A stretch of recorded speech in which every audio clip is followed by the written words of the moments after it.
a little bit of my background, not too much, but I worked for 5 years at UJ Federation of New York, which is the Jewish Federation in New York City, overseeing the 5 boroughs of Manhattan, parts of Long Island, Westchester.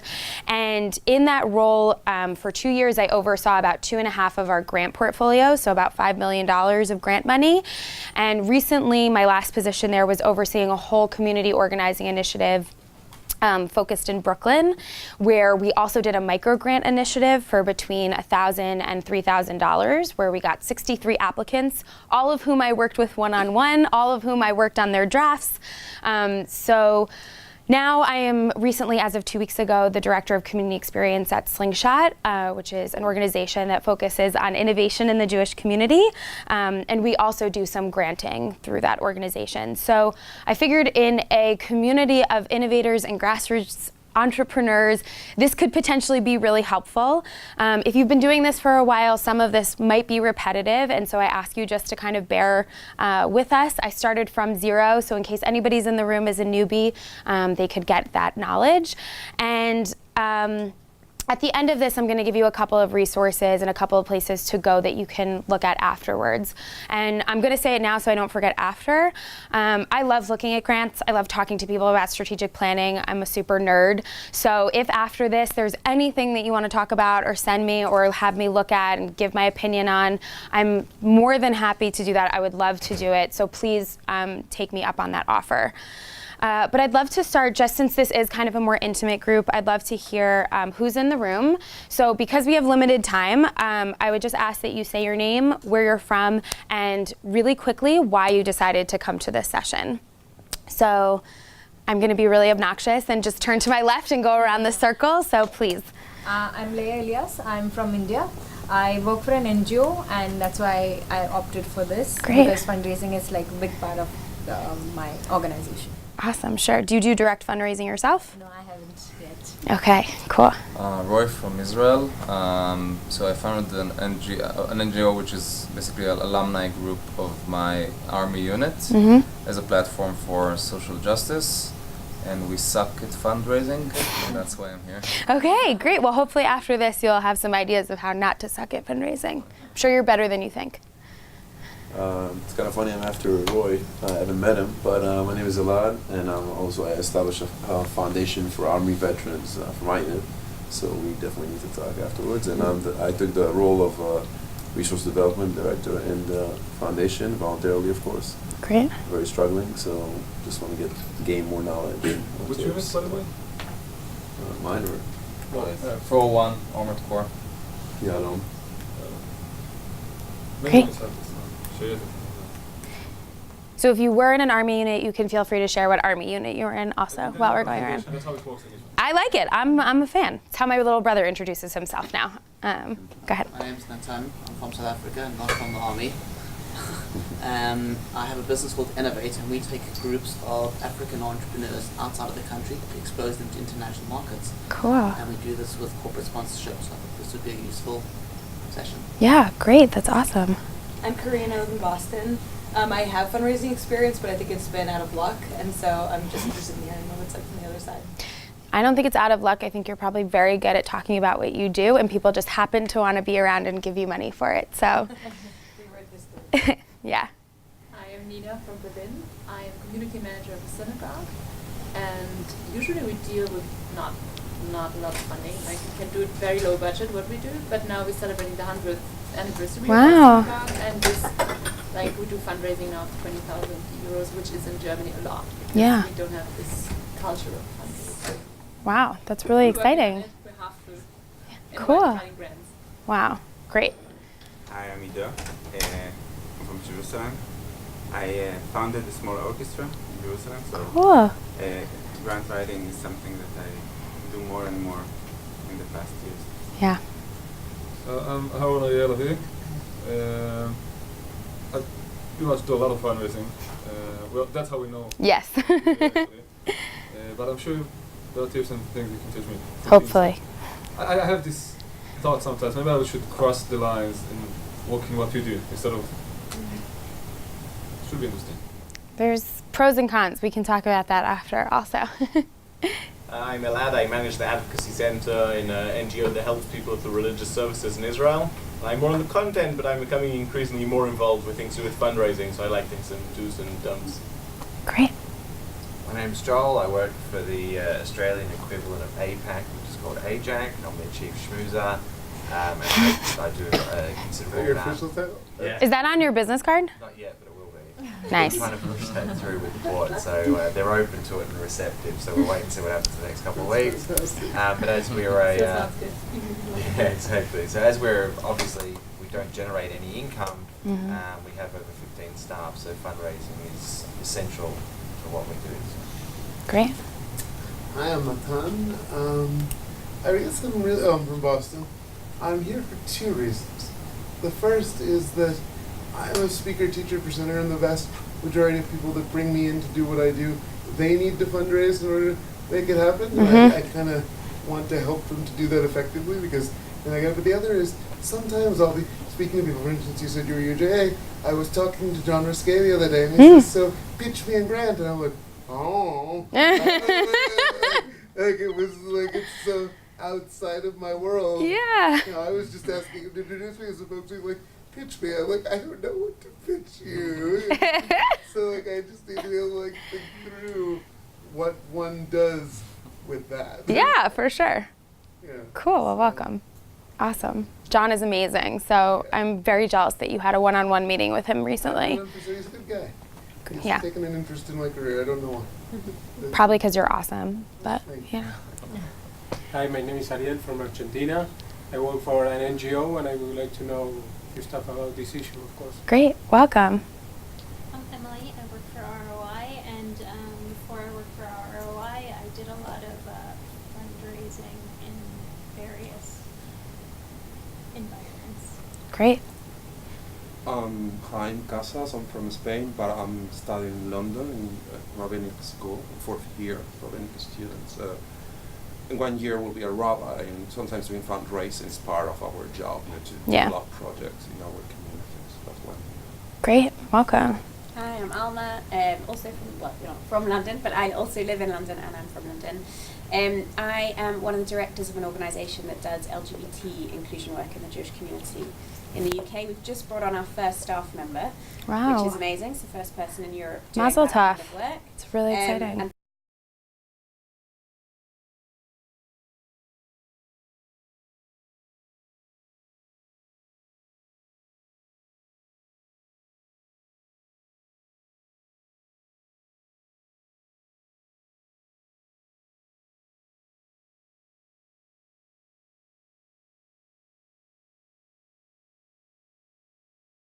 as the downtown activity in the Jewish community in Detroit. Great. Well, welcome. Thank you guys so much for sharing all of that. And before we get started, I want you to know that this presentation, I am happy to email out afterwards, so don't stress about having to write everything down. Welcome. Come on in. No worries. Could you just tell us your name and where you're from and why you decided to come? I'm from New York, but originally Australia. Great. Cool. Well, welcome. There's a seat right over here. So don't stress about writing all of this down. I'm happy to email it out afterwards if you want it. I'm just going to ask you to type in your email address before we break. So first, before I start the presentation, I want to tell you what this is not. This is more focused on grant writing than individual fundraising. However, along the way, I will talk about individual fundraising as well, and feel free to ask directed questions about direct fundraising. I have some experience in that arena myself. And this is also not going to be a laundry list of the foundations or organizations that you should be applying to for funding. I'm happy to talk about that with you at some point, but that is not what we're doing today. This is more of a framework of how I think you should, or from my perspective, how people could approach their work. I've gotten this from years of looking over hundreds and hundreds of grant proposals.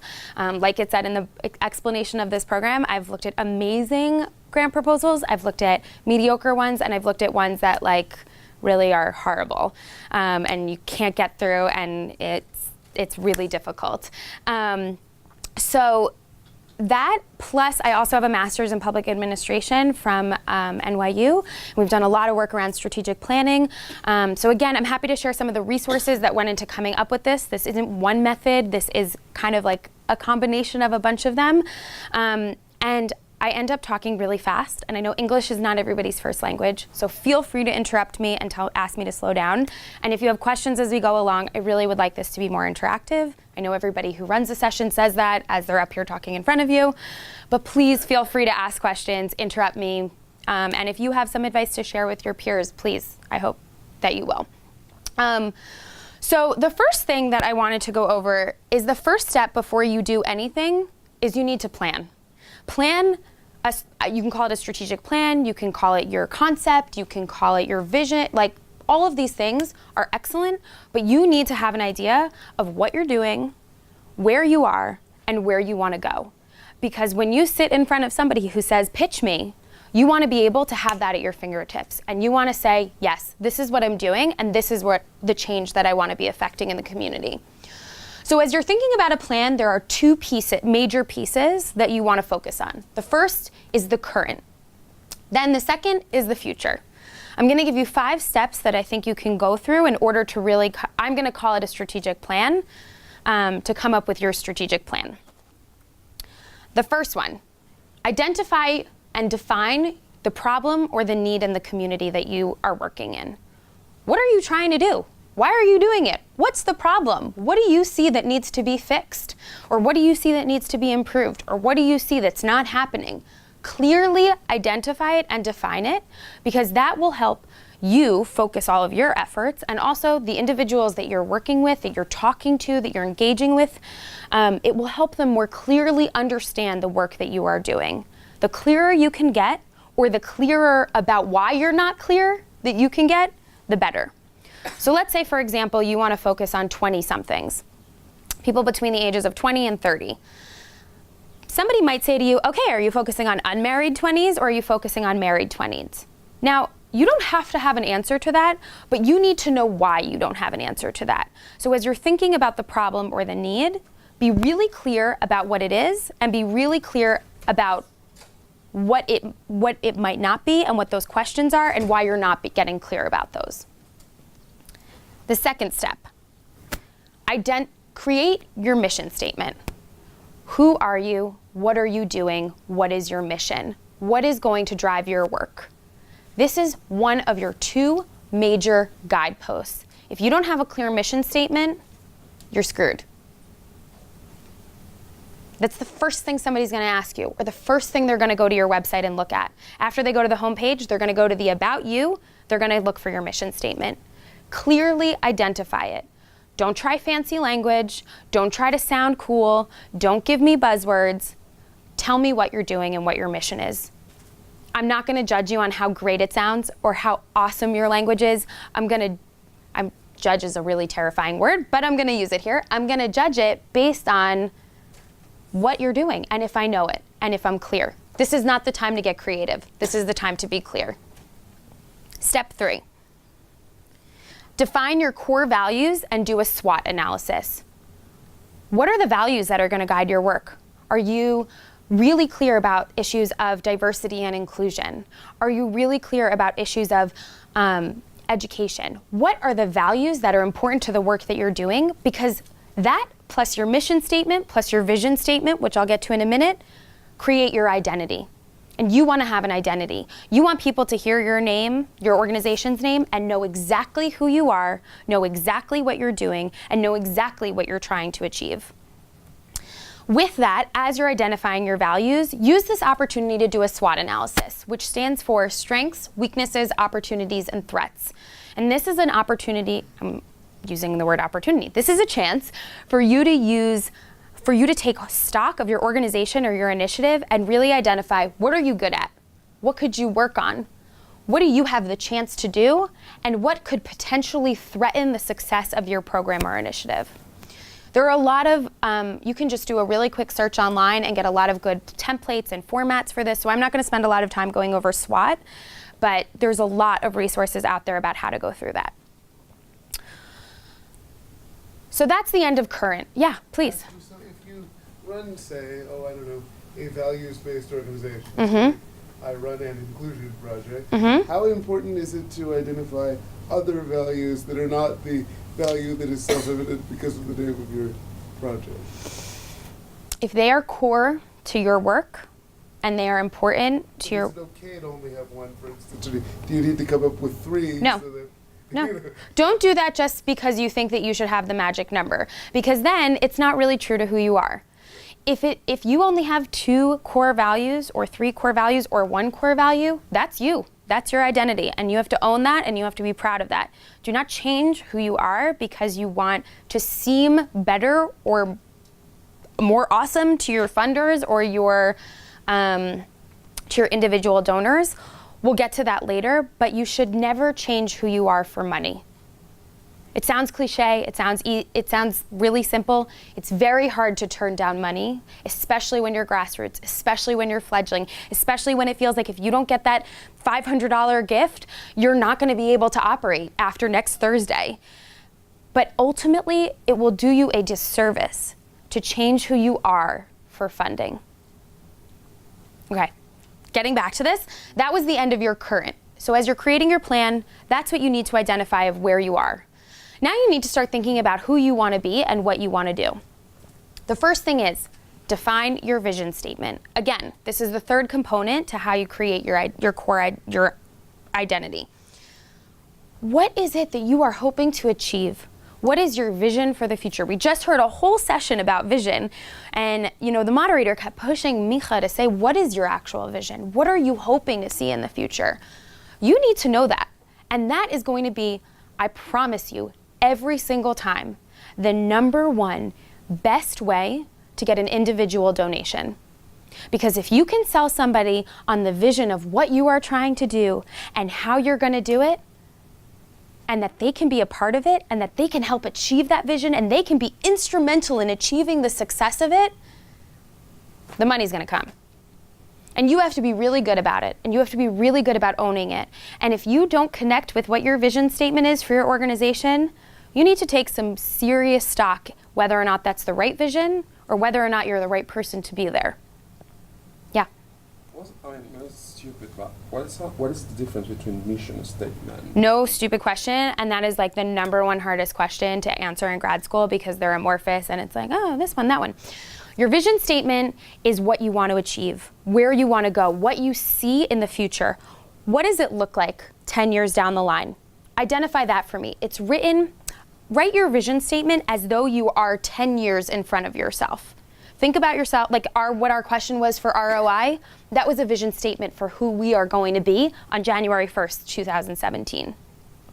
Your mission statement is what you're doing, who you are right now, in the community, in the sector you're working in, what you're trying to achieve. Your vision is broad, your mission is focused. Does that make sense? The mission is some way the means to achieve the vision. The vision is something that you can't really grasp. Yes. The mission is something that you can actually touch, and if you can't touch it, then there's no reason to fund it because it's not something that you can actually. Can you give an example of how they connect? Let's say we want to found a Jewish school. Your vision, okay. Let's say, what's the problem with your school right now? We don't have it. Okay, you don't have it. So my vision, okay, so this is gonna be really like basic. My vision is that in 10 years we have a thriving kindergarten through 5th grade school with 100 students in each grade. Your mission statement is we believe in we are a school who is inclusive and diverse and promotes a strong education for everybody who walks in. That was on the tip of my tongue, so probably I could do better if I had a little bit more time, but do you see the difference of like, where are you hoping to be? How are you gonna get there? So that's your vision statement, and that's how you do individual fundraising, is you tell them your vision. Then they can ask you about how you're gonna do it, and that's where your mission and your tactics and all this other stuff comes in. But if you come in, you're like, oh, I would love to ask you for a gift for $100 so that we could hire a staff person to do 2 things for 4 nights a week during the month of September. Snooze, boring. Nobody's gonna give you money because that sounds like, okay, fine. But if you say, we have the opportunity to engage 20 people who have never been to a community study house for Jewish texts before, and we just need to be able to hire this rabbi who is incredibly engaging and awesome to come in, and he works full time, so we really need to help pay him to prioritize the time, $100 is going to get us there. And we're going to have 20 people engaged about Jewish life. That's much more exciting. I want to get in on that. That's going to be awesome. So that's your vision statement. And the final piece of it, how are you going to achieve it? What are you going to do? What is your strategy? How are you going to think about achieving that mission and getting to that vision? Oh, 20 minutes. Okay, good. I'm going to talk faster now. What is your strategy? How are you hoping to get there? What's your roadmap? What are the stops along that roadmap that you're going to take? What are your tactics? How are you actually going to do it? Do you need staff? Do you need space? Do you need marketing materials? What are those hard pieces that you need to actually do that? And then increasingly, more and more, this is becoming one of the most important pieces of your plan. How are you going to evaluate whether or not you were successful? How are you going to know that you achieved your goals? How are you going to know that you made it to that first step on your roadmap? How are you going to know that you need to take a step back and assess because you didn't make it to that first step? Think about that in your planning phases, and it will help you in the future. Okay, so now that you have a plan, what do you actually need to get there? You need money. We all need money for our initiatives. You need partners. If you're operating alone, A, you're going to be lonely and it's going to be hard. B, you're going to have a lot harder success. Increasingly, as our world becomes more and more connected, and we see that constantly all over the place, you need to have people who are invested in your success and whose success you're invested in. And now partners could mean program partners, organizations you're collaborating with. It could mean funding partners. But partners are people and organizations who are committed to the success of the work that you are doing. You need advocates. That's very different than partners. Advocates are people who are going out and talking about how great you are, who are selling your vision, who are saying how much it impacted them, who are doing things on your behalf, who are creating all this buzz.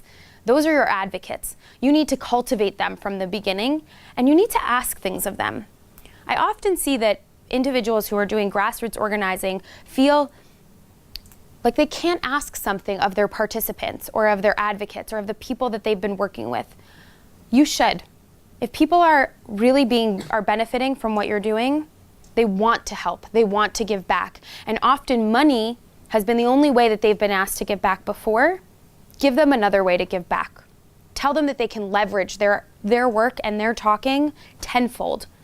Say, instead of giving me $100, I'd rather you spend that time coming on 4 different donor meetings with me. What if you get 4 gifts of $100? It's much better for you. And you need to have thick skin, because honestly, this work is hard. And a lot of people are going to tell you no, and a lot of people are not going to invite you to apply for funding, and a lot of people are going to turn you down multiple times. You have to believe that what you're doing is important, because it is, and you have to believe that ultimately it will work out. I don't know what the statistic is, and somebody else could probably fill this in, but we were talking about last night how much tech entrepreneurs have failed before they were successful. Why don't we have that expectation for ourselves as nonprofit and grassroots organizers? It is okay to have somebody say no. I'll get to it later, but you should always ask why, so that you can be better for next time. Really quickly, how do you find partners? One of the first things you should do is you should do something called an environmental scan. If you're working in, I'm just going to take the LGBTQ community, you should be doing searching. You should be asking what other organizations are out there. You should be asking what other organizations have those populations present and are doing work here.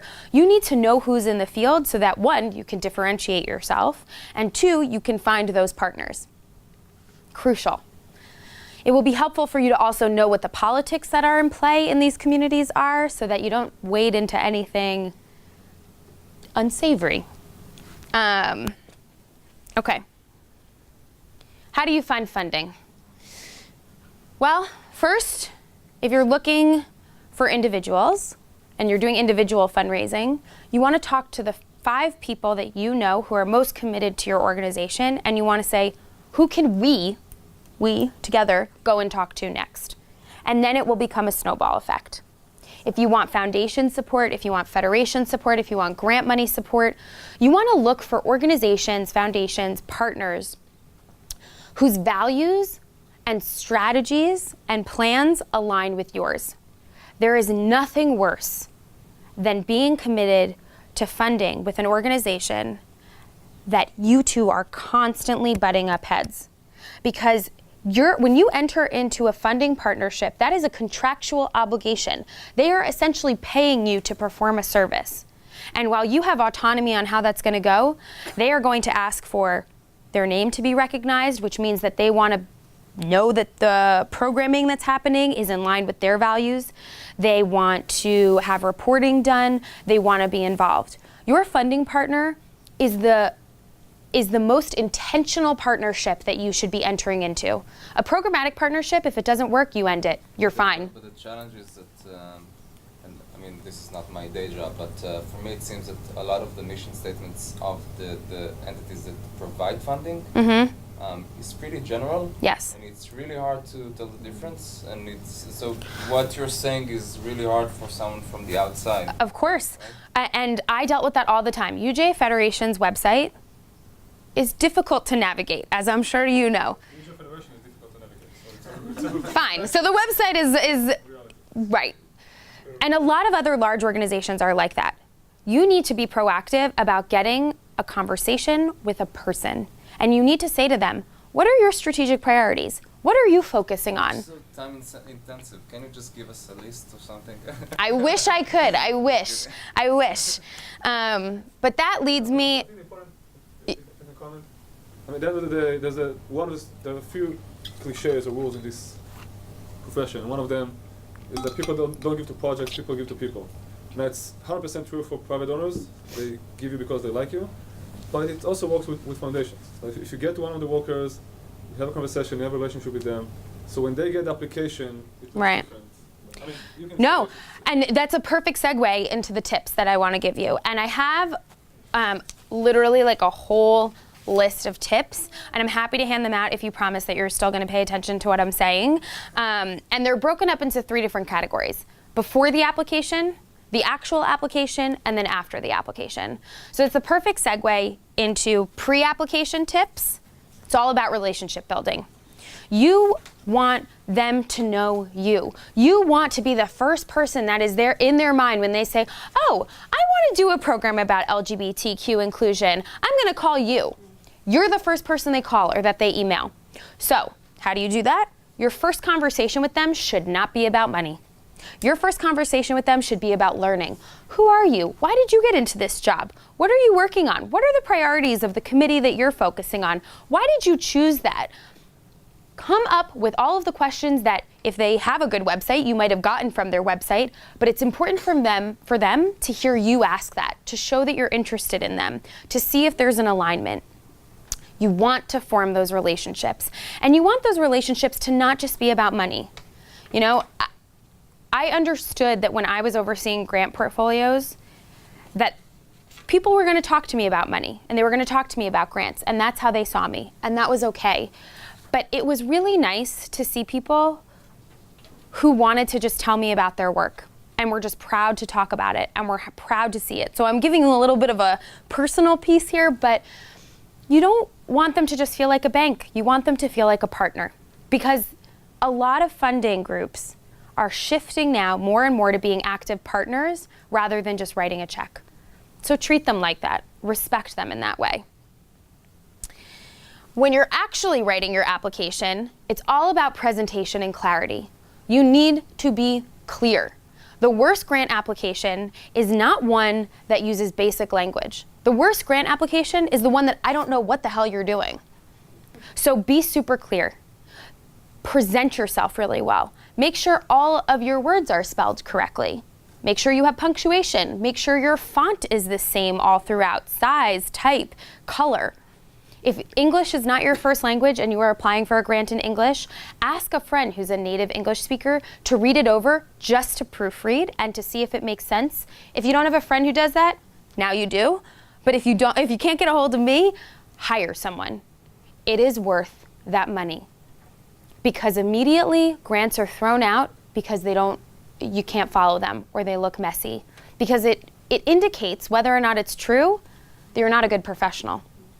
It's sort of a reflection of effort. Yes, yes. You have the time to read 20 minutes to read over and proof your document before you send it to me. So right. how am I going to be confident of giving you feel as though that you've got the requisite effort. Exactly. And if they give you an application, use their application. Don't design your own and make it look fancy. We don't care. We want you to answer the questions. That's what's most important. If you want to submit supplements, that's fantastic. Supplements are great. Videos are great. Designed things are great as supplements. And make sure that you are answering the question that was asked. Grant proposals are meant to be concise. The funders want to know certain key elements of what you're doing in order to make a decision. It's not up to you to judge what those questions are. You can ask why, and that's where the relationship comes in, because if you're confused or if you want somebody to read something over and you already have a relationship with that staff person, they'll do it. They will help you, and it will give insight into the minds of what's going on. If there's an information conference call or an opportunity, or if somebody says, call me, we'll talk about it. Even if you have 0 questions, make them up and call them. It's all about the relationship building. Yeah. Where do you find the line between asking questions that just seem disingenuous to actually wanting value from your sponsor? Because I've had meetings before and they said, just get to the point. How much money do you need? Like, don't sort of schmooze.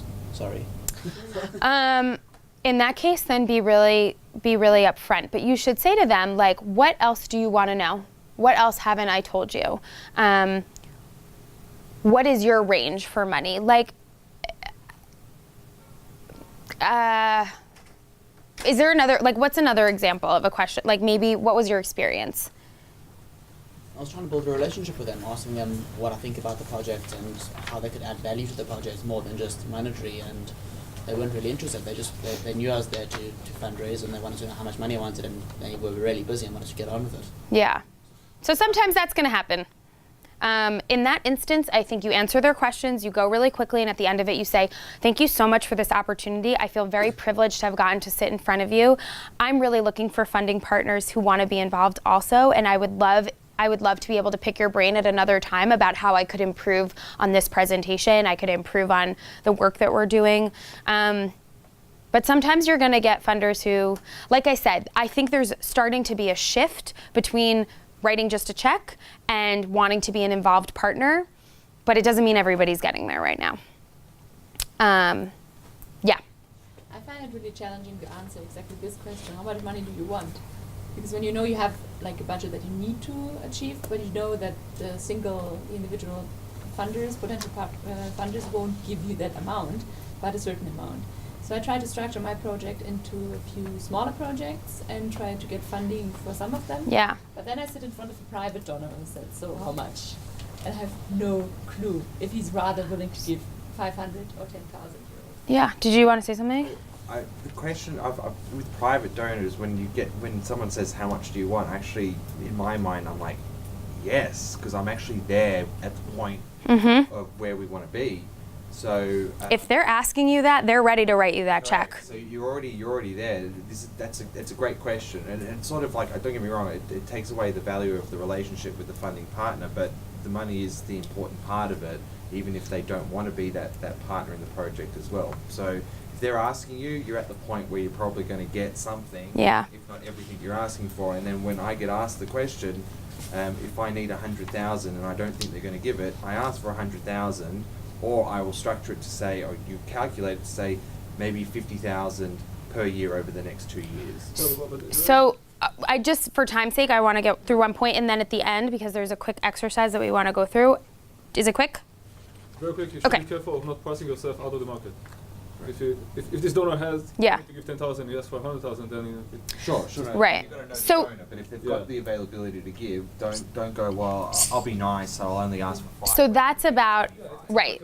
Well, so that's also about identifying the right funding partner for you. You need to know about who you're going into the room with before you go into the room. Do some research, Google, ask any other funding partners that you know about them. But you should be very honest about what it costs to run a good program.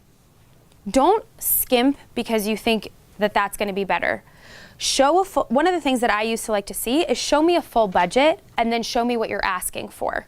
So that maybe if I had the opportunity to say like, okay, you're asking me for 50, but I see your entire program is 100,000 and you haven't secured funding for it yet, maybe I believe in it so much that we're gonna give you 60. And I've seen that happen before. But have you also seen it in the inverse? Where Yes. you've gone low when they were prepared to Yes. reply? Oh, you know, I'm asking, how much are you asking for? I'm asking for 10. Oh, actually, I thought you were going to ask for 50, but I'll give you 10, no problem. It's like, oh my God. So, yeah. Well, so that's why also, like having a full budget was really excellent, because I did see myself as a funding partner. It wasn't my money. I worked for Federation, but I saw the committee that I was working with. I was their representative and I was their counterpart. And if I looked at there and I said, why are you spending $4,000 on t-shirts for 100 people? They said, well, that's what the vendor gave us. And we said, okay, well, we're not gonna pay $4,000 for your t-shirts, but we are gonna pay for the rest of it. So be super clear about your budget, be super clear about what it takes to run the program well, but be realistic about what you're asking for. Then again, one major mistake that I see happening all the time is budgets are bloated because people anticipate that they're gonna get less. Don't bloat your budget for the sake of bloating your budget, because we can tell.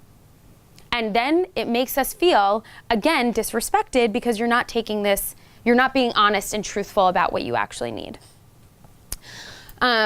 So that's for the application. Post-application, it's all about follow-up and feedback. You're gonna get said no to.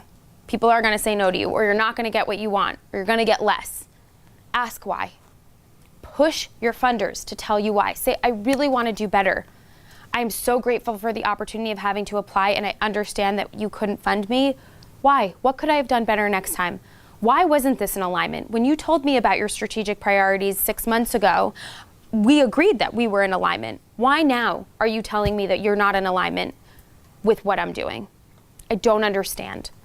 That feedback will A, help you in your application to that funding body next time, and B, will help you improve. You have to be able to ask for that feedback. One of the big things, and I've noticed this, is that as we become more and more reliant on data and metrics and evaluation, if you as the organizer and the applicant and the grassroots or the nonprofit organization do not define your own metrics, you're giving us the power to evaluate you on what we've decided are the right metrics. So include always in your application, in your plan, somewhere in a supplement, the definitions of what your metrics of success are. You define the conversation about how you want to be evaluated. Because A, that will command the respect of your funders, it will show how serious you are, and it will allow you to really create measures of success that work for your organization and that are specific and individual, rather than the broad metrics that funders may be using overall. So we have about 7 minutes left. I want to show you examples of answers to questions and have like a little bit of a discussion as to why they're bad or good. What? That should be fun. Yeah. Okay. So the question is, who is your target audience? This is the first example. I'm going to read it out loud, but you should also take a look at it. Jewish young adults are really not doing anything Jewish. Synagogues don't know what to do. JCCs are okay, and federations are the worst. We know how to get young people to be Jewish, and then they'll be Jewish babies. Is that real? I cannot confirm or deny. Tell me what's wrong with it. Yes. Yes. Okay, name some things specifically. Yes, disrespectful. Writing Jews? Yeah. It has no connection to the question. It just Right. says, like, Didn't answer the question. like, I didn't get what's this organization is doing with who. Yeah. Different fonts and their auto changes haven't been Yes. It's the worst. Make sure you always put your track changes away. Never send stuff with track changes, because that's, oof, God, bad. But yes, okay. And federations are the worst. It's like, it's generally going to be pitching to someone who is either a federation or giving to a federation, and then you're saying to them that yeah. Yeah. Well, it's just a moment like that. That's not good English. Right. Yes, You're not Right. going to get on ROI next year by I'm so proud of you all for having a visceral reaction to how horrific this is. Okay, same question. These are all the answers to the same question. Our target audience is not really so clear. There may be some people who come in who are old, some who are young, some who are gay, some who are straight. It's really unclear who we're going to be reaching. What do you want money for? I don't know. I just want the money. Right. It answered the question. There is no target audience. But it was... Mistakes in English. Yes. There are mistakes in English. Exactly. It's like the four sons in the Haggadah. So that was the evil, and this is like the... Yeah, exactly. So this one is not as bad as the first one because they took off their track changes, but this is still pretty bad. Okay. Answer 3. While our programming is open and welcome to all, and we would never turn, oh, that was supposed to say anyone. We would never turn anyone away. See, I even make mistakes. Anyone away.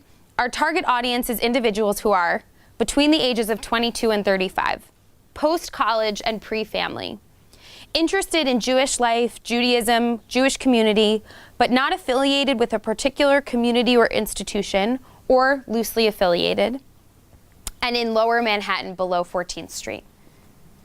What do you think about this one? Aside from my mistake, which was really mine, don't judge on that. That's much better. Yes. It's very clear, but it does feel quite narrow. Yeah. Like it's very specific. Like the 10 people that fit to It's those funny, I categories. live in New York and I thought that's very broad. Right, Like, me too. As in New York, I would go in much narrower. No, I think that's I mean, I don't know exactly what the application is for, but this is a very clear definition. Yes, this is an excellent answer to that question. I know when reading this who exactly you're looking for. And again, like you leave yourself open to saying like other people are going to come into the room. It's inevitable. But we're not targeting our marketing efforts. We're 5 minutes. Okay, we're going to send around the presentation after. Don't worry about it. This is a very good example. Bullet points are excellent. Thinking very clearly. This is really, really good. I also made all of these up. So the first one was me. But I've gotten answers like that before, which is just, but that's why if you get an opportunity to send a draft in ahead of time, I've said to people, I have no idea what you're doing. You did not answer this question. Your track changes are still on. Please send this to me when it's actually finished. So the value of the personal relationship, if someone had met you before and pitched the idea verbally within 2 minutes and you've said, okay, go online, fill out the form and then send it back to me, if you received a question an answer so infuriating as the first one, if you had built that personal relationship, you would give the applicant the courtesy of notifying them to say, listen, maybe you should re-pitch Yes. it. And if you didn't have that personal relationship, would you? So I still did because that's just my personal philosophy on how to do grant making. You're not insured that. So put the onus on yourself to say, I'm going to create that personal relationship. More and more you find people who will, but if it's not explicitly stated, I know grant people who oversee grants who will never look at a draft unless they're specifically asked. So, you also have to know that it depends.